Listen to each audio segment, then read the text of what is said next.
হ্যাঁ বন্ধুরা, একটা নতুন ভিডিও আপনাদের সামনে তুলে ধরছি। নতুন ভিডিও ঠিকই, কিন্তু আমার পেশেন্ট কিন্তু অনেক দিনের পুরনো। ফলো আপ কেসটা আপনাদের সামনে দেখাচ্ছি।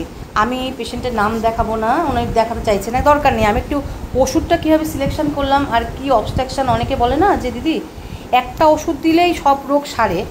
সেই যে ওষুধ, একটা ওষুধে সব রোগ সারে না। একটা ওষুধের কিছু আমাদের সবারই একটা লিমিটেশন আছে।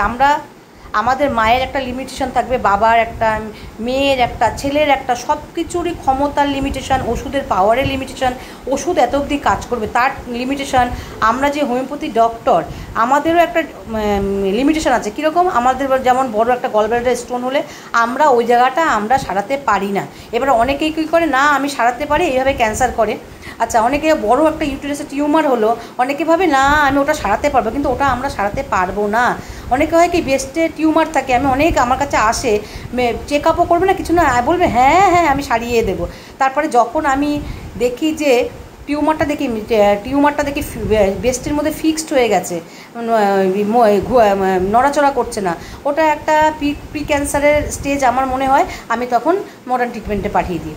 তা সব কিছুর একটা লিমিটেশন আছে। অনেকে বল দিদি একটা ওষুধে সব সারে না কেন? আমরা তো একটা ওষুধে সব না, আমাদের একটা ওষুধে একটা মিক্স যদি মায়াজম থাকে, আমাদের একটা ওষুধে সমস্ত রোগ সারে না। এই যে আমার কাছে যে জেন্টেল লেডি এসছেন, উনি মুখ দেখাবেন, নাম দেখাবেন না, থাক, আমার দরকার নেই। আমরা দেখুন কীভাবে সিলেকশান করলাম, পুরনো পেশেন্ট কিন্তু কীভাবে সিলেকশান করলাম দেখুন।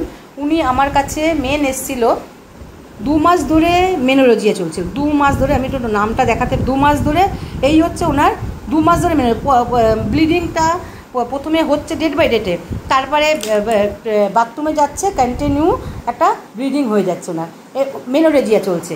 এই ওনার সমস্যা ছিল। এসছিল আমার কবে এসেছিলো দেখুন, আমি আপনাদের ডেটটা দেখিয়ে দিই। 15/12/23 এসেছিলো, 15/12/23 এসেছিলো। থাইরয়েড আমি তখন জানতাম না, আমাকে বলেনি, আমি এখন আজকের বলে দিদি আমার তো থাইরয়েড আছে। অনেক সময় কি থাইরয়েডের জন্য মেনোলজিটা হয়। কী হচ্ছিল না, প্রতি মাসে যে আমাদের ডেট বাই ডেটে একটা মেন্স হয় সেটা হচ্ছে, তারপরে টয়লেটে যাচ্ছে যখন অল্প অল্প ফোটা ফোটা রক্ত হচ্ছিলো।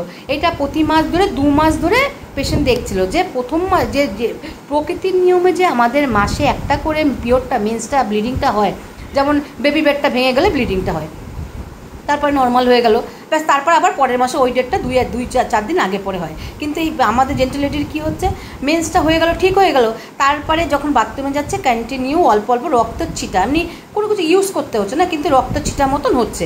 এই 2 মাস ধরে চলছিল। এবার আমার কাছে আসলো, আমার কাছে আসার পরে আমি যেমন সিমটম নিই, আজকের না, কিন্তু আজকে উনি এসেছিলো, কিন্তু আমার কাছে এসেছিলো 15/12/23 ফার্স্ট ওষুধ নেয়। তাহলে আমি কী সিমটম অনুযায়ী, আমাদের সিমটম ছাড়া কোনো কথা নাই। কি 5টি স্ত্রীতে একটাই দেখেছিলাম স্কিন ডিজিজ সাপ্রেস হয়েছে। তোমার একটা, তুমি বলেছিলে সে 23-এর কথা, যে তোমার গায়ে একটা চর্মরোগ হয়েছিল, সেটা তুমি মলম দিয়ে সারিয়েছিলে, তাই তো? তুমি একটু আওয়াজটা দিও, আমার কিছু লাগবে না, আমি বন্ধুদের কীভাবে প্রেসক্রিপশন করলাম একটুখানি আমি দেখাই। আমরা সব বন্ধুরা সবাইকে শেয়ার করি, তাহলে আমাদের ট্রিটমেন্টটা আমরা ভালো করতে পারি, বুঝতে পারলে? আচ্ছা, ফ্যামিলি হিস্ট্রিতে কী হচ্ছে, বাবার দিকে আর্থ্রাইটিস আছে, হাইপার টেনশন আছে, হ্যাঁ বাবার কিছু নেই, বাবার দিকে আর্থ্রাইটিস আছে, হাইপার টেনশন, অ্যাজমা আছে, আর হচ্ছে ডায়াবেটিস মেলিটাস আর সিভিয়ার ভাস্কুলার অ্যাক্সিডেন্ট, এরকমই মারা গেছে। মায়ের দিকে হাইপার টেনশন আছে আর ডায়াবেটিস মেলিটাস আছে। জেনারেলি আমাদের এই যে জেন্টাল লেডি ঠান্ডা লাগে না, শীতকাল গরমকালের মধ্যে, তার শীতকালে ভালো লাগে, মানে হট পেশেন্ট।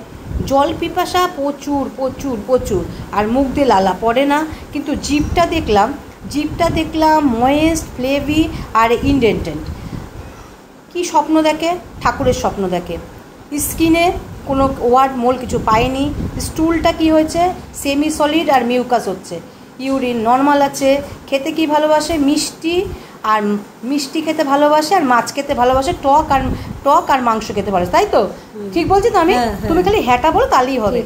তার মধ্যে শুধু মাছটা ভালোবাসে, আর মিষ্টিটা বেশি ভালোবাসে, টকটা ভালো, মাংসটা ভালোবাসে, কিন্তু তার থেকে মাছটা বেশি ভালোবাসে। কোল্ড ড্রিঙ্কস আইসক্রিম ভালোবাসে, রেগুলার ওনার স্নান লাগবে, স্নান না হলে চলবে না, তাই তো? শীত গরম বর্ষা করতেই লাগবে। দেখুন কীভাবে বলছে, মাইন্ডের মধ্যে রাগ আছে, রাগ হলে বোঝালে সঙ্গে সঙ্গে বোঝে না, কিছুক্ষণ পরে বোঝে। হ্যাঁ, একটুখানি দরজা তো খুলে কেউ শোয় না, দরজা খুলে শোয় চোর ডাকাত ঢুকে যাবে। হ্যাঁ, মানে জানলা খুলে শোয় মানে কি, জানলা খুলে শোয় মানে কি, বাইরের হাওয়াটা উনি খুব পছন্দ করে, ঠান্ডা হাওয়াটা, যার জন্য জানলা খুলে। পেপার ওপেন এয়ার, সিম্প্যাথি অনেক আছে, উনি না খেয়ে খাওয়ায়। আর হচ্ছে কাজকর্ম আস্তে করো না, তুমি যেটুকুনি কাজ করা তাড়াতাড়ি করার চেষ্টা করো, এই হচ্ছে ওনার সমস্যা ছিল। তা আমি হিস্ট্রি এইভাবে দেখে একটা ব্লিডিংয়ে দেখলাম, আমি সিমটম অনুযায়ী দেবো যে জিভ জল পিপাসা অনেক বেশি দেখলাম, জিভটা দেখলাম, ময়েস্ট প্লেবি দেখলাম, 23-এর কথা বলছি কিন্তু, ঘামটা ফেসে হচ্ছে, মিষ্টি খেতে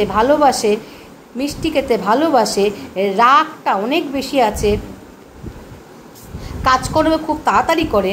এই হিসাবে আমি মার্কসল দিয়েছিলাম, মার্কসল 0/1 3 5 7 9 11 13 15 16 18 অবধি দেওয়া ছিল। 15/4 3.5 মাস অবধি খেয়েছিলেন। হ্যাঁ, 3.5 মাসের মধ্যে কি হলো, ব্লিডিংটা আস্তে আস্তে কমে গেল। প্রতি মাসে আর মেনোলজিয়া নেই, তারপরে প্রতি মাসে যেই ডেটে হচ্ছিল, তারপরে হয়তো মাসে একবার, 1 মাসে একবার হলো কি না হলো, তারপরে আর হচ্ছিল না। ঠিক বলছি তো? তারপরে নর্মাল হয়ে গেল, তারপরে বল দিদি আমার তো নর্মাল হয়ে গেল, আমি নর্মাল হয়ে তাহলে খেও না, তার আর খাইনি। আজকের আবার এসছে, তাহলে লাস্ট 1 বছরের বেশি হয়ে গেল। 5/4/24 এসছে, আজকে 9, তাহলে 4 5 7 8 9, 1 বছর 5 মাস হয়ে গেল। দিদি বললো দিদি আবার সে কিন্তু অল্প অল্প ব্লিডিংটা হচ্ছে। তাহলে এখানে কথা হলো, তাহলে তো ব্লিডিংটা কমে গেল, তাহলে আবার ব্লিডিংটা হচ্ছে কেন? এইখানে আছে মিক্স মায়াজমের ব্যাপার আছে, যেহেতু থাইরয়েড আছে, আমরা একটা অ্যান্টিসাইকোটিক মেডিসিন দেবো। অনেকে বলে তো অ্যান্টিসাইকোটিক মেডিসিন দেবো, তারপরে স্কিন ডিজিজ সাপ্রেস আছে। তারপরে তাহলে আমরা আগে কি করলাম, যেহেতু সিপ্লিটিক একটা মেডিসিন দিয়েছে, ওটা একটা প্রোটেকশন দিলাম। এবার থাইরয়েড যেহেতু আছে, কিং অফ অ্যান্টিসাইকোটিক মেডিসিন দেবো, তারপর স্কিন ডিজিজ সাপ্রেস আছে, তারপরে কিং অফ অ্যান্টিসোরিক মেডিসিন দেবো। তারপরে পেশেন্ট কিন্তু পার্মানেন্ট রিলিফ হবে, নাহলে কিন্তু পেশেন্টের পার্মানেন্ট রিলিফ হবে না। এবার আমি যদি পেশেন্টকে বলি যে না আপনার এতগুলো দিতে হবে, তাহলে এতদিন ধরে ওষুধ খেতে হবে, তাহলে পেশেন্ট ভাবে যে দিদি আমার মনে হয় ওষুধ খেতে বলছে, দিদি আমার হাতে রাখছে। আমি ওই জন্য পেশেন্টকে কিছু বলি না। পেশেন্ট আজকের আসলো, আমি পেশেন্টকে বুঝিয়ে দিলাম মিক্স মায়াজমের ক্ষেত্রে একটা ওষুধে কাজ হবে না, বারবার করে যখন যে এই যে মার্কসলে আমি আজকের লাস্ট হচ্ছে 5/4/24 দেওয়া ছিল, আমি আজকে কী করলাম 24/9/25 18 বদলে 19 দিলাম। আমি দেখি কেমন থাকে, আমার মনে হয় এটা যদি না ঠিক হয়, তাহলে আমি হয়তো ঠাকুরের স্বপ্ন দেখে, থাইরয়েড আছে এই দেখে। তুমি কাঁচা পেঁয়াজ কেমন পছন্দ করো? কাঁচা পেঁয়াজ হ্যাঁ খুব একটা খাই না, মানে যখন বিরিয়ানি খেলে খুব একটা পছন্দের খাবার নাই না, খুব পছন্দ করো না, খুব একটা। তাহলে অনিয়নটা অপছন্দ করে, চেহারাটা একটুখানি ফেয়ার ফেটি ফ্লেভি আছে, থাইরয়েড সাইকোটিক ম্যাজম আছে। হ্যাঁ, সেই হিসাবে আমি থুজা দিতে পারি, আর দিতে পারি কিং অফ অ্যান্টিসোরিক মেডিসিনও দিতে পারি, যেহেতু একটা স্কিন ডিজিজ সাপ্রেস আছে, হট পেশেন্ট আছে, মিষ্টি খেতে ভালোবাসে, আমি সালফারও দিতে পারি। এই 3টে মিক্স মায়াজম, যেহেতু সিপ্লিটিক মায়াজম দেওয়া হলো, কিং অফ অ্যান্টিসিপ্লিটিক দিয়ে দিলাম, তারপরে থুজা দেবো, তারপরে সালফার দেবো, তার মানে পার্মানেন্ট এই যে মেনোরিজিয়া কমে যাবে। নাহলে ওই যে হয়েছে আবার হচ্ছে, কমবে আবার হবে। তাহলে অনেকে, এক বন্ধু আমাকে বলেছিল যে আমাকে যখন আমি একটা দিয়েছিলাম, কেস দিয়েছিলাম, তখন বললো তাহলে দিদি টিউবারকুলিনামে সেরে গেল না কেন, আপনি কেন থুজা দিলেন? তাহলে ওই মেডিসিন কি টিউবারকুলিনার মেডিসিন ওইটুখানি তার গন্ডি ছিল, তারপরে সে আর কাজ করতে পারবে না, সে আর পলিপটাকে সারাতে পারবে না। যখনই পারবে না তখনই আমরা কি করব, আবার নতুন করে আবার কেস্টিকিং করে আবার মায়াজমেটিকের দিকে আমরা চলে যাব, তাহলে পেশেন্টের পার্মানেন্ট রিলিফ হবে। যেমন আমি একটা নাকের পলিপের ক্ষেত্রে টিউবারকুলিনামে ঠান্ডা লাগার প্রবণতা কমেছিল, কিন্তু নাকের পলিপ কমেনি, আমি থুজা দিয়েছিলাম। তাহলে আমি জানি বন্ধু যদি দেখেন, আপনি বুঝতে পারলেন ব্যাপারটা, আমি কেন থুজাটা দিয়ে প্রেসক্রিপশন করলাম, টিউবারকুলিনামের পরে থুজা কেন প্রেসক্রিপশন করলাম। ঠিক আছে, তুমি যে এইটুখানি ভয়েস দিয়েছো তাতেই আমার যথেষ্ট, আমি বন্ধুকে জাস্ট বসে বোঝানোর জন্য, তোমার কোনো ছবিও দিইনি, তোমার কোনো নামও দেখাইনি। ঠিক আছে, তারপর যদি তুমি না বলো তাহলে আমি বন্ধুদের দেবো না। ঠিক আছে, তাহলে রাখলাম। হ্যাঁ।